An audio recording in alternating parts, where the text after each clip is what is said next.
नमस्कार दोस्तों, HRD IAS में आप सभी का स्वागत है। कैसे हैं आप सभी लोग? आई होप आप सभी लोग अच्छे होंगे और अपनी पढ़ाई को बढ़िया तरीके से कर रहे होंगे।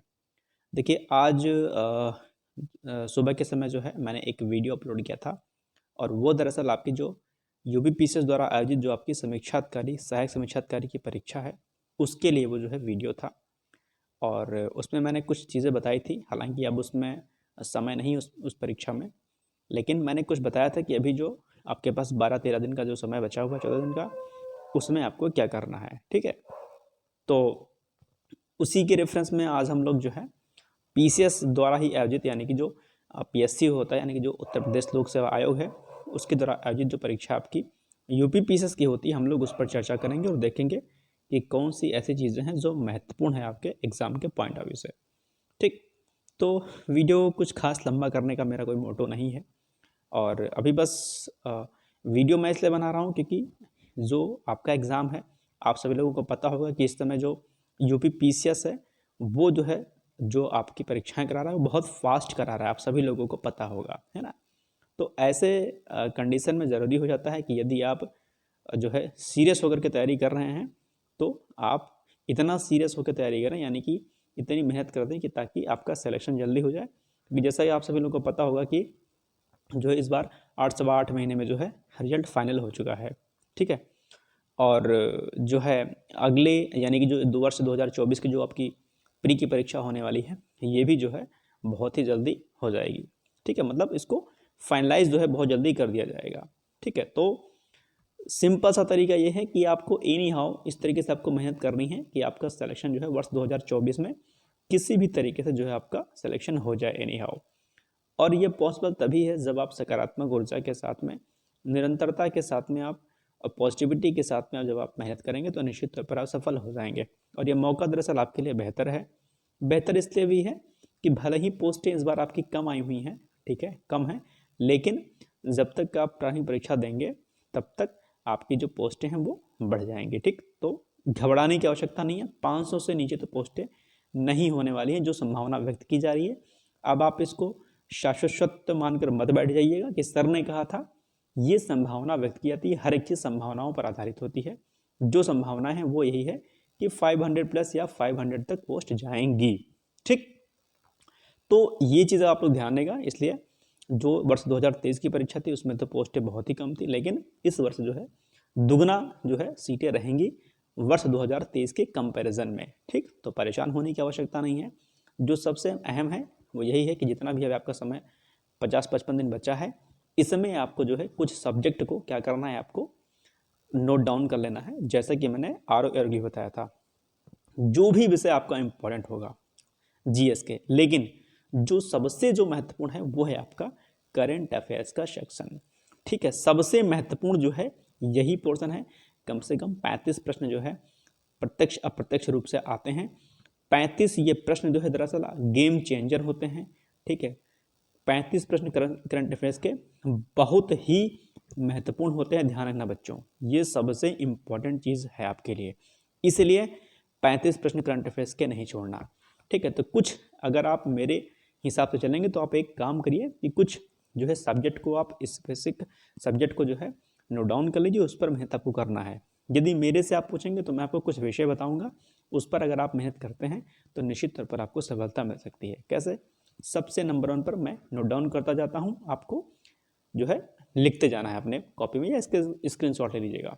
सबसे महत्वपूर्ण जो विषय है आपका वो है आपका करंट अफेयर्स का। ठीक है, कम से कम जो है 35 प्रश्न यहाँ से आपके आते हैं। ठीक है, इसके अलावा आपका साइंस का जो पोर्शन है वो भी बहुत महत्वपूर्ण है। कम से कम 15 से 18 प्रश्न जो है तीनों सेक्शन से मिला करके आते हैं। इसके अलावा आप कर लीजिए जो है मॉडर्न हिस्ट्री का पोर्शन, इससे भी जो है, हालांकि मॉडर्न हिस्ट्री एंशिएंट और जो मेडवल को मिला करके लगभग 25 प्रश्न रहते हैं, लेकिन मॉडर्न हिस्ट्री से ही कम से कम 12 से 15 प्रश्न रहते हैं, हर हाल में रहते हैं आपके। यूपी स्पेशल आजकल बहुत इंपॉर्टेंट टॉपिक हो गया है। यूपी स्पेशल से कम जो है आपके 7 से 8 प्रश्न कम से कम आप मान के चलिए कि आपके रहेंगे। ठीक, साथ ही साथ में अगर और सेक्शन की अगर बात की जाए तो जो है आपके अगर देखा जाए तो आपका जो पॉलिटी का सेक्शन है वो भी बहुत महत्वपूर्ण है, ठीक है।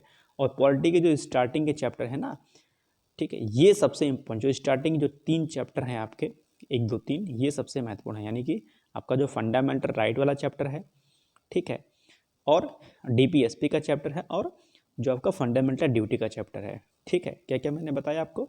एक मैंने बताया आपको फंडामेंटल राइट का चैप्टर। पॉलिटी में एक आपका जो नीति निर्देशक तत्व जिसको हम डीपीएसपी बोलते हैं, ठीक। और तीसरा जो चैप्टर है आपका वो है फंडामेंटल ड्यूटी का। ये 3 चैप्टर को आप अच्छे से करके जाइएगा। साथ में राष्ट्रपति और लोकसभा और राज्यसभा यानी कि संसद का जो चैप्टर है उसको अच्छे से करके जाइएगा। अधिकतर प्रश्न आपको यहीं से मिल जाएंगे, प्लस पंचायती राज भी इसमें ऐप एड ऑन कर लीजिएगा। तो पॉलिटी भी आप आसान है, आसानी तरीके से कर सकते हैं। साथ में एनवायरनमेंट को एड ऑन कर लीजिएगा। ये समझ जाइएगा अगर इतना सेक्शन कर लेंगे तो आप बेड़ा आपका पार हो जाएगा।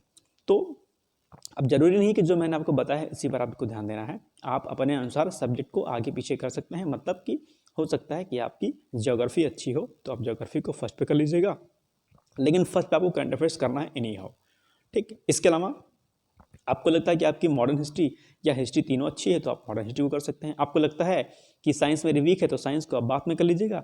साइंस की जगह पर कोई और विषय आप यहाँ पर तीसरे नंबर पर, दूसरे नंबर पर, पहले नंबर पर कर सकते हैं, जो विषय आपको बेहतर ढंग से आता होगा। तो मेरे कहने का मतलब ये है कि अपने विषयों का क्रम इस तरीके से आप लगाइए कि नंबर की बढ़ोतरी आपको उसमें होती जाए। नंबर 1 पे तो आपको करंट अफेयर्स करना ही करना है, चाहे जैसे भी। करंट अफेयर्स के बाद आपको जिस विषय पर कमांड बेहतर हो कि इस विषय से मुझे प्रश्न नहीं गलत करने हैं, उन विषयों को नंबर 1, नंबर 2, नंबर 3 करके लिखते चले जाइएगा, उन्हीं पर फोकस करिएगा। और जैसा कि मैंने हेडिंग लिखा है सतत परिश्रम, ठीक है, लगातार आपको मेहनत करनी है। और मेहनत करने के साथ साथ में आपको जो सबसे ज़्यादा जो इम्पोर्टेंट जो चीज़ है वो करनी है आपको रिवीजन, ठीक है। मेहनत और रिवीजन अगर आप करेंगे, प्रैक्टिस के लिए आप जो है टेस्ट सीरीज़ करा सकते हैं। कोई भी एसटी आप ले लीजिएगा, जो भी आपको टेस्ट सीरीज अच्छी लगती है वो करते रहिएगा। सकारात्मक रहिएगा, टेंशन नहीं लीजिएगा, दिल खोल के तैयारी करिए, ठीक है। बहुत देर तक इस समय मत पढ़िएगा, थोड़ा रूटीन को सही करिएगा, निश्चित तौर पर आपका सिलेक्शन हो जाएगा। जुलाई महीने में जो है जुलाई का प्रथम सप्ताह जो है आपका मेंस का एग्ज़ाम लगा हुआ है। तकरीबन 3.5 महीने का समय आपको मेंस के लिए मिलेगा, ठीक। 3.5 महीने कम पीसेस के लिए नहीं होते हैं। हम लोग मिलकर के टेस्ट सीरीज लगाएंगे, जो है तकरीबन जहाँ तक संभव हो सकता है 20 मार्च से हम लोग जो है टेस्ट सीरीज स्टार्ट कर देंगे, वर्ष 2024 वालों के लिए भी और वर्ष 2025 में जिनका टारगेट है उनके लिए भी, ठीक। तो आप लोग टेस्ट सीरीज को जो है उस समय ज्वाइन कर लीजिएगा और डेली भी यहाँ पर हम लोग प्रैक्टिस करेंगे। आपको सारा उसका रिव्यू दिया जाएगा कि आपकी कहाँ गलतियाँ हो रही हैं, कहाँ पर आपको सुधार करना है, मेंस की आंसर राइटिंग प्रैक्टिस कैसे करते हैं, उसका मॉडल आंसर और बाकी सारी चीज़ें की जाएंगी। साथ ही साथ में जो महत्वपूर्ण जो टॉपिक होंगे उनके वीडियो वगैरह भी आपको दिए जाएंगे, ठीक। तो अभी आप लोग फोकस किस पे करिए, प्रीलिम्स पे कर लीजिए, प्री को करेक्ट कर लीजिए, मेंस हम लोग मिलकर के करेंगे अच्छी तरीके से। घटना चक्र बहुत महत्वपूर्ण है, मैं हर बार कहता हूँ, हर वीडियो में कहता हूँ, जितनी बार इसका रिविजन कर सकते हैं चुपचाप से करते रहिए, ठीक। तो कहने के बस मतलब इतना ही था कि सतत परिश्रम और सकारात्मकता, ठीक है, निरंतरता ही आपके कामयाबी का एक जो है सोर्स है, एक आधार है। डरना नहीं है, परेशान नहीं होना है, हताश नहीं होना है। कुछ दिन के लिए थोड़ा सा किसी से, शादी से, ठीक, दोस्त की किसी भी पार्टी से, गर्लफ्रेंड या बॉयफ्रेंड से, ठीक है, या किसी अन्य ऐसी चीज़ से आपको बचना है जो जिससे कि आपका समय क्या होता है, व्यर्थ चला जाता है, समय आपका वेस्ट होता है। तो उस समय को निकाल करके आप अपने पढ़ाई पर टाइम दीजिएगा। सोशल साइट से भी थोड़ा सा दूरी बना लीजिएगा, डिस्टेंस बना लीजिएगा, ये सबसे घातक है। फ़ोन पर हम आते तो 10 मिनट के लिए हैं, 5 मिनट के लिए, लेकिन 1 से 1.5 घंटा कब बीत जाता है पता नहीं चलता है। तो फ़ोन सबसे बड़ा नशा है, मैं फ़ोन को नशा ही कहता हूँ और सच में नशा है, बहुत बुरी लत लगती है। तो फ़ोन जो आपका है इसको जो है थोड़ा सा कुछ समय के लिए साइड कर दीजिए और अपने दिमाग पर काम करिए, निश्चित तौर पर आपका सिलेक्शन हो जाएगा, ठीक। तो अपने अनुसार करंट अफेयर्स और बाकी चीज़ों को करते रहिएगा। अच्छा, करंट अफेयर्स अभी मैं नहीं करा पा रहा हूँ, ठीक है, थोड़ी व्यस्तता के कारण जो है दिसंबर तक मैं करंट अफेयर्स करा दिया है। अगर हो सकेगा तो आर वालों के लिए मैं जो है अभी 15 जनवरी तक का करंट अफेयर्स करा दूंगा। बाकी जो है मैं मार्च में ही स्टार्ट करूँगा प्रॉपर तरीके से, ठीक। तो उसके लिए क्षमा प्रार्थी है। बाकी मार्च महीने से प्रॉपर तरीके से रेगुलर भी पे आपको करंट अफेयर्स मिलता रहेगा। अभी के लिए आप लोग क्षमा कर सकते हैं। हाँ, बीच में समय मिलेगा तो मैं बीच बीच में कराता रहूँगा, ऐसा भी नहीं है, लेकिन रेगुलर जो है मैं नहीं, अभी फ़िलहाल जो है थोड़ा सा मुश्किल है, नहीं कर सकता हूँ, ठीक। लेकिन आप किसी भी मैगजीन के माध्यम से आप लोग पढ़ सकते हैं। दृष्टि, आई दृष्टि आरोग्य के लिए आ गई है, अभी पीसीएस के लिए फिर रिलीज होगी, आप उसको ले लीजिएगा और पढ़ लीजिएगा, ठीक। तो लगातार पढ़ते रहिए, प्रीलिम्स निकालिए, फोकस सारा उस पर करिए, निश्चित तौर पर आप सभी लोग सफल होंगे। मेंस के लिए टेंशन मत दीजिएगा, मेंस के लिए हम लोग मिलकर तैयारी करेंगे, ठीक है। चलिए फिर यही आपको थोड़ा सा बताना था। तब तक के लिए मस्त रहिए, खाते पीते रहिए, स्वास्थ्य का ध्यान रखिए, ठंडक से बचाव रखिए। हमारी बहुत सारी दुआएं और बहुत सारा आशीर्वाद आप सभी लोगों के साथ में है। जय हिंद, जय Bharat. Thank you so much, bye bye.